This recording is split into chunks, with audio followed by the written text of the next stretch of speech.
What's up, Philly? Win by Couturier. And Manning has the three. Bouncing puck, he never got it. They score! A bouncing puck and a bouncing shot for the Stars. And they are on the board. Instead, it's a 2-on-1 the other way. Jamie Benn with the puck. Benn the shot, he scores! Just 11 seconds into the second period. Set up, here's Giroux. Quick shot, look, save the Emmy. Bouncing around forward, check there. Deeks hold shot, save the Emmy. Bad save by the Emmy as he stones the frustrated Voracek. And Belmar unable to tuck it home as the Emmy sprawled across. Here's Simmons.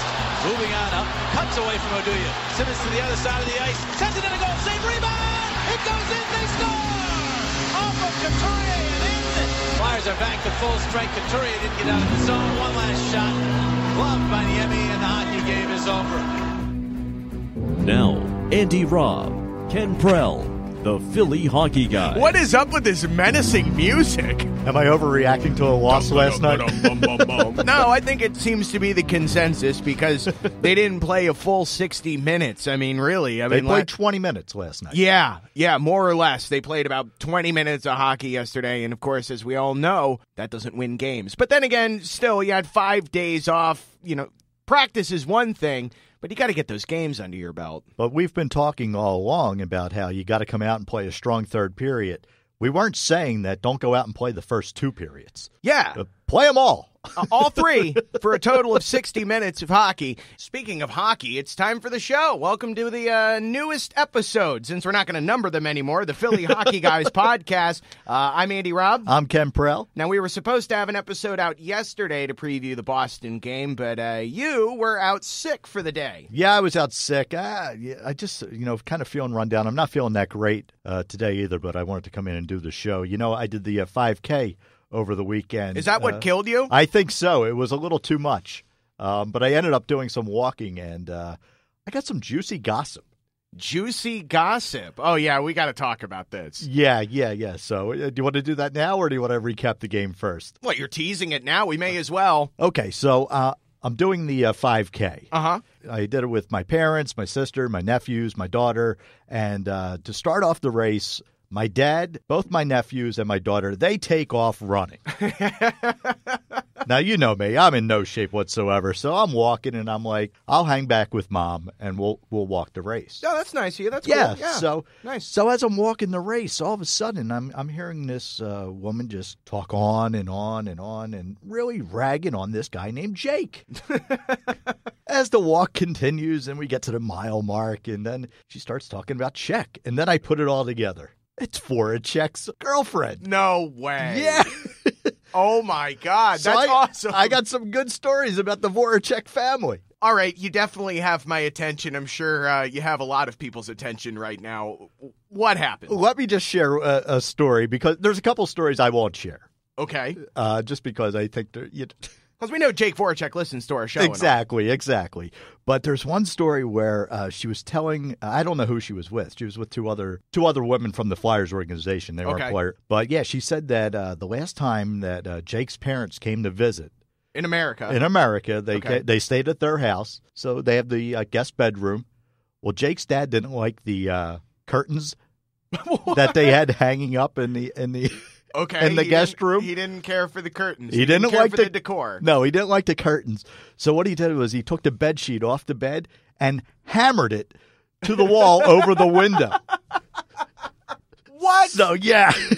Oh, my God, that's amazing. Yeah, so and there was a couple other stories like that as well. All right, what else did you hear? All Anything right, else? Another one, when they go visit his family in the Czech Republic, when they get into the house, Jake's mom apparently takes off his shoes and his socks and puts them away. Like, physically pulls them off his feet. Takes them off of him? Yeah. Like an employee at a shoe store? Exactly. Really? So it weird. just shows you how different cultures are. Yeah. Wow. That's So there you go. That's a little insight from my 5K walk over the weekend. What a learning experience. It was. Yeah. You see, you took something away from it. Didn't you get one of those participation medals too? Oh, I did. I forgot it at home. I'll bring it in. Yeah. I'll bring it in for the next show. I want to see that. Really nice medal. So Hackstall wasn't smiling at all, was he? No. I was within feet of Hackstall, and I kept saying, "Here, I got some ideas," and he just ignored me. Like, hi, Dave. Hey, Coach, it's Ken from the Philly Hockey Guys podcast. If you listen to our show, what do you think of it? Real disappointed. Ah, shit. That's actual audio. He hates it. Well, that's one hell of a story. It is. That's fantastic. Before we get into our game summary, I've got a little story for you, Oh, too. okay. Yes, please. I don't know if you've noticed this on NHL Center Ice. You know, you get all the games and all that stuff with a free preview. Got to give a shout out to one of the listeners of our show, Ethan, who lives in Calgary. He went to the Calgary Flames Washington Capitals game last night. And if you look closely, he made a Philadelphia Flyers sign that he was holding up against the glass during the game. But it gets much better. Oh, yeah? It was a two-sided sign, and we're trying to get in touch with Ethan to get more pictures of it. The first part of the sign, the front said, "I can't watch the Flyers game tonight, so I'm stuck watching this crap." And then on the other side, he put Philly Hockey Guys podcast No, he did it. on the side. Did he really? Yeah, so he was holding it up at the Calgary Flames game. So if you were watching that game last night, if you didn't have anything else or anything better to do, you would have seen a Flyers logo on TV. You couldn't really read the sign, but that's pretty cool. That's fantastic. Yeah. All right, now that that's all out of the way, let's get into the real reason why we're here. 2-1 loss, regulation loss for the Philadelphia Flyers last night to the Dallas Stars, but they're a great team right now. They are really, really playing well. And Niemi was just Oh, my God. unbelievable. He was a wall. He was doing his Beth Neuvirth impression. 34 saves last night. Yeah. I mean, and the Flyers put some good shots on him, especially in that third period. Yeah, and they, just what we alluded to at the beginning of the podcast, full 60 minutes is what we're expecting. That's what wins games, but you had to have a little bit of time to shake the rust off. And like I said, you got to get those games under your belt. So I feel a lot more confident about the Flyers going into tonight's contest, but we'll have more about that in just a little bit. Yeah, this early on in the season to get 5 days off in between games, it's really kind of tough to keep your skating legs. So, it took them 40 minutes before they finally got going last night. They were having some difficulty passing, for sure. Making plays. Settling the puck. Yes. Looking at you, Manning. That was concerning as well. Ryan White didn't have a very great game last night either. No, not at all. What did you think about Mace? Oh, we should have started Neuvirth because he was playing really good 5 days ago. Are you crazy?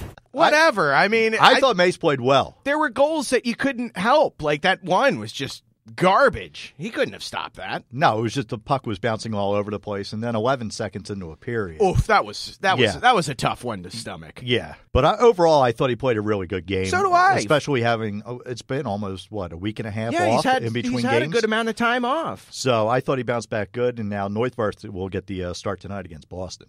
Should be very interesting to see. And of course, the main storyline of tonight isn't about Neuvirth. It's not about Mason.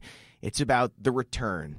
The return of one of the greatest people to ever put on a Philadelphia Flyers uniform. Who are you talking about? I'm talking about the one, the only, the incomparable, Zach Ronaldo. Oh, man, that's right. I forgot. Who's he going to take a run at tonight? Is he even dressing for the Bruins? I think so. I'm pretty sure he's playing tonight. I'm sure he's definitely playing tonight, yeah. Do you think he's going to fight somebody? Our friends at orangeandblackpack.com earlier today thinks that Braden Shen is going to fight Zach Ronaldo. Oh, really? Yeah. See, there was a kind of a questionable substitution tonight. Ryan White, I thought, was going to get sat. But it looks like Umberger's coming back in and Gagne's being sat. So I think White's playing for that exact reason, to be the guy on the ice to take care of Ronaldo. Vincent LeCavalier is once again dining on crab fries. He's got the life, huh? $4.5 million a year, just sit up in the press box, having a good time. Yeah, and speaking of scratches, speaking of the Shens as well, Braden Shen wasn't very happy about knowing that his brother was scratched. He said it's a tough thing to deal with. Really? Yeah, you show up to the rink with your brother to practice, you're on the same team, and, the expectation is the two of you are going to play together. And now that he doesn't see that happening, I'm not going to say it's kind of disheartening, but he says it sucks to see. Well, tonight he doesn't have that problem because Luke Shen's actually going to get in there, replacing Manning. Yeah, I think Manning could use the night off, but otherwise, I think Medvedev played pretty well yesterday.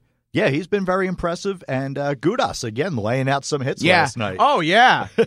And Wayne was laying out some hits last night, too. Wayne was definitely taking out some frustrations out there. Yeah, I mean, that dude's getting hungry. I mean, he is long overdue for a goal. I feel like it might actually come tonight. I do. I feel like Wayne Simmons might actually score the goal tonight. And I think the Flyers are going to win tonight. But the problem is, and what everybody has been lamenting about for the past, 24 hours or so, you got to start scoring at even strength, dude. Like, come on. Yeah, I mean, right now the scoring's very unbalanced. I saw Hackstall after the game yesterday saying maybe we got to simplify some things. And I think that's probably the right approach at this point. I don't know. I think maybe a couple people in the locker room are like, listen, just don't score tonight. I don't want to hear that goddamn song again. No. Make it stop. I'm sorry. I hate it! Oh, speaking of things I hate, can we get to Skycam again? You know, on the last episode, on episode 10 of the podcast, we talked about how it was a kind of a cool thing, but you need to work it out. But man, if we were looking at Reddit Flyers last night and Twitter, lots of people are not liking the Skycam after all. Yeah, it was definitely worse last night than the game against Chicago. I mean, it was just shaky. It was all over the place. I couldn't find the puck. I didn't know who had the puck. It's just awful. You know, for the home viewer, I still think it's an interesting concept. I still think it's something that's a little neat. But then I saw something last night that completely changed my mind about how I feel about the Skycam. It's one thing to be watching it on television. Somebody posted on Reddit Flyers user urinate, spelled E-U-R-O. I didn't even know what that said until I just read it out loud. He says everyone in section 210 to 216 hated the Skycam as well, and he provided a photo. He was at the game last night in section 213. Now, watching it on television is one thing. Oh, wow. But if you're paying for tickets and you have to see that really cutting into your sightlines, I absolutely do not approve of this. I would be pissed if I paid for tickets and that was swinging back and forth in front of me. Absolutely not. Yeah, on the last podcast, we were like, oh, it's pretty cool, could use some work. But now looking at like an actual person's perspective from somebody that paid good money to go into those seats and sit there, it's not good. No, it's time to dump the Skycam. And of course, Reddit Flyers, our friends, took to that after the game. The title of the post was just, someone tell CSN to stop using the Skycam view. Says, I can't tell what's going on. I like the idea of trying new things, but this is one that just doesn't seem to work. I think it's fine if the producer cuts to it when you want to see a wide-angle view, like on a line change, which is a good point to make. But when the puck is down near the goal and the shots are being put on net, it is so tough to follow. I agree. 100% agree. Lonely Alien, here's a user on Reddit Flyers. He had a top-rated comment. He said, it's a good idea that's horribly executed. I understand trying to have an angle where the boards don't block the puck on TV. I get that.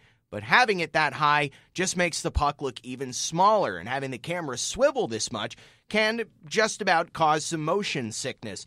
And that's to say nothing of the views that are blocked. Hell, I saw the top of the screen from the normal camera. Ridiculous. So, yeah, I have got to agree. It was cool to see for the first time, but then they overused it a bit. It was too high up. Using it during live action just makes it way too hard to follow what's going on. I think they should just use it for replays like they did when they showed Dallas had 6 men on the ice. It was perfect. It caught that. That was perfect. But they showed it afterwards on a replay. So that's where it works. It doesn't work for live action, I don't think. At least at this point. They got to test it out more. But again, that picture you showed me, I don't even want it out there at all. Yeah, I mean, that's troubling. I mean, I'm thinking like in my perspective or your perspective, you know? It's like if you take your kid to this game, you can't see. Yeah, here's this gigantic thing moving back and forth all night. Wow. Hey, why is that thing moving? Yeah. It's because Ed Snyder hates us. Glad I paid $50 for this ticket. Yeah, seriously. I need to go wash down my sadness with a $12 beer at the Wells Fargo Center. So, yeah, I would say I'm all for giving the Skycam more chances to work itself out. Do it at another arena. Get the hell out of the Wells Fargo Center. Go to a team that nobody cares about. You know, run your Skycam at an arena where there's nobody showing up for games. Florida. Like Florida. Like Arizona. Yeah, perfect it there. Yeah, seriously. And then bring it back. Yeah, and don't do it here. Somebody suggested the idea, what if somebody was piloting drones with GoPros on it over the ice? That would be awesome. That would be cool. Giroux would just snipe it out of the sky, though. Speaking of which, Giroux, you looked okay last night. Yeah, led the Flyers in shots, had 8 shots on net, had good jump, I thought. He was getting frustrated. Yeah, well, I think that whole first line is getting frustrated right now. You notice how many times he got knocked off his skates last night, Giroux? He got knocked down a few times last night. Somebody on Reddit Flyers was like, oh, he must have skipped leg day. So that was kind of weird to see. And then people were like, is Raffle a good enough player to make it on the top line? You know my thoughts on Raffle. I thought he was going to have a big year. So far, off to a slow start. The top line's off to a slow start. So, I mean, anything with even strength scoring is off to a slow start. Last night, as I was watching, I was thinking, you know what? Maybe I'd kind of like to see Gagne on that top line just to shake it up a little bit. Mm-hmm. You know, you can always go back to Sure. those lines. But, yeah, I was kind of actually thinking that last night, and you know how big of a fan I am of Raffle. Yeah. So... Don't forget, you can follow us anytime on Twitter at Philly Hockey Guy, because once again, they would not give us an S. You can subscribe on iTunes, SoundCloud, YouTube. We're pretty much everywhere. Yeah. Tune in. Thanks to everybody that has been listening and has subscribed. And, of course, if you got a few minutes, pop a rating and a review on the show on iTunes. We would certainly appreciate it. Yeah, I mean, the interaction we've been getting with everybody has been fantastic. You on Reddit, you're more active there. I've been live tweeting. Yeah, you're more the live tweeter. Yeah. I'm the Reddit guy. And the interaction back and forth has been fantastic. And, yeah, we're truly enjoying doing the show. Speaking of interaction, don't forget the end of the week, we're going to name our winner of that Eric Lindros figurine and some other great prizes from My the fingers podcast. are crossed. You're not going to win. I entered. I need a clip of Rocky's wife going, you can't win. But you can't. You're ineligible. You're part of the program. Fine. But seriously, take a picture of your Flyers collection. Could be jerseys, whatever, big or small. Share it with us. It's coming down to crunch time, so you only got like about 24 hours to get it submitted. And who knows, you could be the winner of that Philly Hockey Guys podcast prize pack featuring that really awesome 96 Lindros figure. It is pretty sweet. All right, let's get to our bold predictions. Bold predictions. Predicting boldly. We got a new thing now when we're doing our live tweeting. We'll do hashtag tweet boldly. Yep, there we You see go. I did that yesterday? Yeah, That's pretty good. Very nice. Yeah. All right. Wow. If you're using last night's game as a barometer for tonight, I'm like, I really don't know how to feel about this. I don't know. I don't know. See, I don't know. I'm feeling confident about this game because of the way they played in that third period last night. I think they can carry that energy over to tonight's game. If they keep that going, yes, absolutely. But that's you gotta commit to playing 60 minutes. You have to get your passes. You gotta pass more, and you gotta shoot more. There were stretches in that game last night where they didn't shoot at all, and then the third period comes around and they're doing nothing but shoot. So yeah, they got like one shot off every 10 minutes or something, like towards like the end of the second period. That can't happen, and that was concerning. I was not a fan of watching that. Well, one of the things the Flyers got going for them tonight are that the Bruins are winless at home this year. Yeah, because the whole team's in shambles. So hopefully that continues, although they are on a 2-game winning streak on the road. So back home, maybe it doesn't work for them tonight. Maybe, but there's other variables at play there, too. Yeah. I guess I should bring this up, too. The Flyers have dropped their last 5 games in Boston, going 0-3-2, and their last victory came on October 6, 2011, and currently have an overall 6-game skid against the Bruins. So that's not good. And they have Zach Rinaldo now on the Bruins, which could be so quite a problem for the I Flyers. like the Flyers even more so tonight. Really? Yeah, that's extra power plays for us. Actually, yeah. How many penalties do you think Ronaldo is going to take tonight? I'm just going to say safe. I'm going to say 1. Just 1 penalty. And it's a major. Ooh. Okay, what major? I don't. I mean, I guess there's going to be a fight. Yeah. Yeah, see, that's why I think he takes more than 1. He probably takes a roughing penalty and then a fighting major. Who does he fight, though? I think it's White. I think that's why White... You do think it's going to be White? Yeah, because I think that's why White gets the start over Gagne tonight. You know who I say? Wayne Simmons. Oh, Simmons and Ronaldo. That's what I want to see. Wayne will tune him up. It'll be very interesting to see. in and of itself. Yeah, that. Oh my God. I really hope that happens now. Yeah, me too. That'll be fantastic. Yeah. Now you got me excited for this game. Well, I was excited to begin with. I just kind of had a little, like it was a little cloud over your head. You're like, man, that was just such a poor effort yesterday. But yeah, I mean, I feel more confident in them tonight. I think they will play better. I think they're going to come out swinging, so to speak, with the start of the first period in tonight's game. And one more piece of good news for Flyer fans. How about the penalty kill over the last few games? Still looking fantastic. 14 consecutive penalties they've killed off now. Wow, that is impressive. It is. So hopefully they can keep that going tonight as well. All right, let's get to the predictions. All right. I'm going to go Flyers win this one 4-2 tonight. 4-2, okay. I think the first line gets going. I look for either G or Voracek to have 1 or 2 goals. Matt Reed has looked fantastic for most of this season so far, and I'm going to have to give, some more love to that second line. I'm saying Simmons finally scores tonight. Okay, I'd love to see it. Simmons gets a goal tonight. I say the Flyers win 3-1. 3-1, okay. We both have them winning by 2 goals tonight. That's bold. That is predicting boldly. Double bold. But it'll be interesting to see how the whole thing plays out. I mean, really, the key to this game is just commit to playing 60 minutes and get your passing right.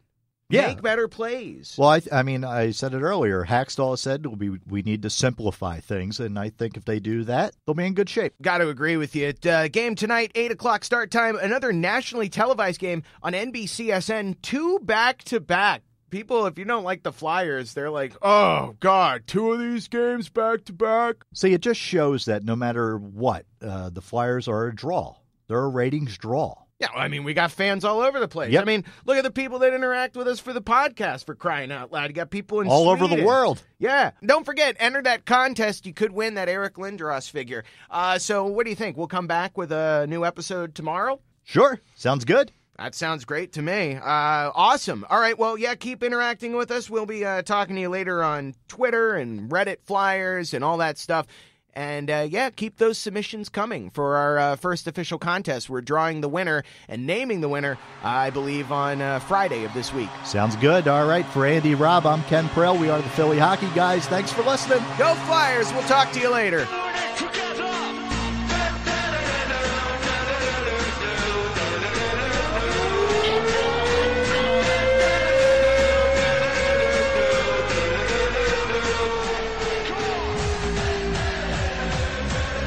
Thanks for listening. Be sure to like the Philly Hockey Guys podcast page on Facebook. Follow us on Twitter at Philly Hockey Guy and subscribe on iTunes, TuneIn, and SoundCloud.